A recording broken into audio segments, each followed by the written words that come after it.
কদরের রাত্রিতে আল্লাহর নৈকট্য লাভ করা যায়।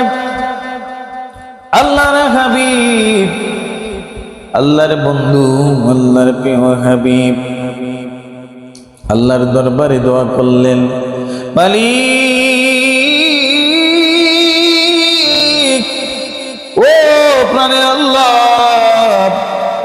বনি ইসরাইলের গোত্রের লোকেরা, বুজুর্গরা 1000 মাস তারা জিহাদের মধ্যে অংশগ্রহণ করে, 1000 মাস ইবাদত করে, তারা অনেক সওয়াবের অধিকারী হয়, অনেক সওয়াবের অধিকারী তারা হয়ে যায়, তোমার নৈকট্য লাভ করতে পারে। ও মালিক, আমার উম্মতরা এত বড় হায়াত পাবে না, সংকীর্ণ ছোট্ট একটা হায়াত পাবে। আমি চাই বনি ইসরাইল গোত্রের লোকেরা, অন্যান্য নবীদের উম্মতেরা 1000 বছর 1800 বছর হায়াত পেয়ে যে ইবাদতরা করেছে, আমার উম্মতরা যেন এই সংকীর্ণ হায়াতের মধ্যে এই সওয়াবটা অর্জন করতে পারে। জোরে বলি সুবহানাল্লাহ।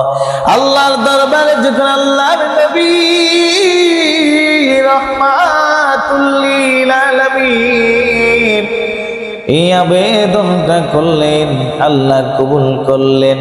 আল্লাহ কবুল করে আল্লাহর হাবিবকে তার উম্মতের জন্য এই উপহারটা দিয়েছি, তার নাম হচ্ছে লাইলাতুল কদর।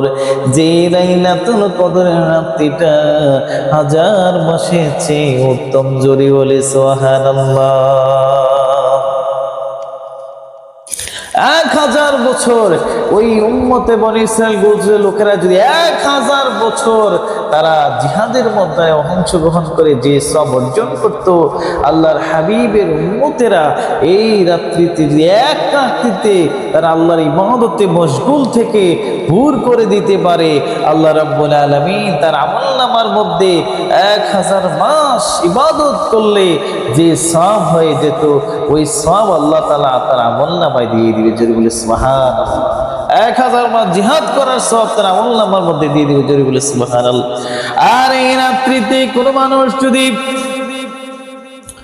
নফল ইবাদতের মধ্যে জীবনটা নফল ইবাদতের ভিতরে রাত্রটা ভোর করে দিতে পারে, আল্লাহ রাব্বুল আলামিন ওই বান্দার জীবনের গুনাহগুলি মাফ করে দিয়ে, যেমন সবে মাত্র ভূমিষ্ঠ হইলে, যেই মাত্র একটা সন্তান ভূমিষ্ঠ হইলে তার কোনো গুনাহ থাকে না, নিষ্পাপ অবস্থায় থাকে, আল্লাহ রাব্বুল আলামিন ওই বান্দাটাকে কবুল করে দিয়ে, ওই বান্দাটার জীবনের গুনাহ মাফ করে দিয়ে, ওই তাকে নিষ্পাপ বানাইয়া দেয়। জোরে বলি সুবহানাল্লাহ। হযরত আব্দুল কাদের জিলানী রাহমাতুল্লাহ আলাইহির একটা বুনিয়াতুল তানবিল কিতাবের মধ্যে তিনি লেখেন, নবী করিম সাল্লাল্লাহু আলাইহি ওয়াসাল্লাম নবী করিম সাল্লাল্লাহু আলাইহি সাল্লাম বলেন, কদরের রাতে আল্লাহ তাআলার নির্দেশে ফেরেশতা আল্লাহর ফেরেশতারা কদরের রাত্রিতে আল জমিনের মধ্যে আগমন করেন, তারা দুনিয়ায় চলে আসেন, তারা সবুজ বর্ণের নেজা থাকে তাদের হাতের মধ্যে, কি থাকে? নেজা থাকে তাদের হাতের মধ্যে। ফেরেশতা জিবরাইল ওই রাতে আল্লাহর হুকুমে 600 পাখা সজ্জিত করে দুনিয়ার জমিনে চলে আসে। জিবরাইল আলাইহিস সালাতু ওয়াস সালাম পবিত্র কাবা গৃহের ছাদের উপরে সে সঙ্গীদেরকে বলতে থাকেন, তোমরা দলে দলে ভাগ হয়ে যাও। তখন তাদের কোন দল পূর্ব দিকে, আবার কোন দল পশ্চিম দিকে, কোন দল পশ্চিম দিকে, আবার পূর্ব দিকে। আর ওই পূর্ব দিকে পশ্চিম দিকে যখন ফেরেশতারা চলে যায়, আর ভিতরে কোন আল্লাহর বান্দা আল্লাহর বান্দা যদি সারা রাত ভোর করে মালিকের দরবারে গুন করে কান্নাকাটি করে তাজ্জুদ সালাত করে নফল ইবাদত করে আল্লাহ তাআলা যদি ওই বান্দাটাকে কবুল করে নেয়, ওই বান্দাটা যখন আমিন আমিন বলে আল্লাহর ফেরেশতারা তার সাথে আমিন আমিন বলতে থাকে। জোরে বলি সুবহানাল্লাহ। ফেরেশতারা আমিন আমিন বলতে থাকে আর লিপিবদ্ধ করতে থাকে, আল্লাহর কাছে সুপারিশ করতে, আল্লাহ তোমার বান্দাটা ইবাদতের ভিতরে মশগুল আছে, আল্লাহ তুমি বান্দাটাকে মাফ করে দাও। আমার আল্লাহ রাব্বুল আলামিন ওই বান্দাটাকে মাফ করে দিয়ে নিষ্পাপ বানায়া দে। জিবরাইল আলাইহিস সালাম উত্তর দিয়ে বললেন, হে আমার বন্ধুগণ, মহান আল্লাহ পাক তাদের প্রার্থনা কবুল করেছেন, তাদের প্রতি ৭০,০০০ বার নজর করেছে। জোরে বলি সুবহানাল্লাহ। একবার নয়, দুইবার নয়, আমার মালিক ওই রাতে ইবাদত করার কারণে একবার নয়, দুইবার নয়, ১,০০০ নয়, ২,০০০ নয়, ৫,০০০ নয়, আল্লাহ রাব্বুল আলামিন ৭০,০০০ বার নজর করেছে। জোরে বলি সুবহানাল্লাহ। এক না উম্মতে মুহাম্মাদীর উম্মতের নবীর মহান নবীর উম্মতের উপরে আল্লাহ তাআলা কত তীক্ষ্ণ দৃষ্টি দিয়েছেন, ৭০,০০০ বার নজর করেছেন। তার মানে এক একটা বান্দার প্রতি ৭০,০০০ বার যদি নজর করে থাকে, ওই বান্দাটার জীবনের গুনাহ থাকে কিনা বলে? তার আর গুনাহ থাকতে পারে না।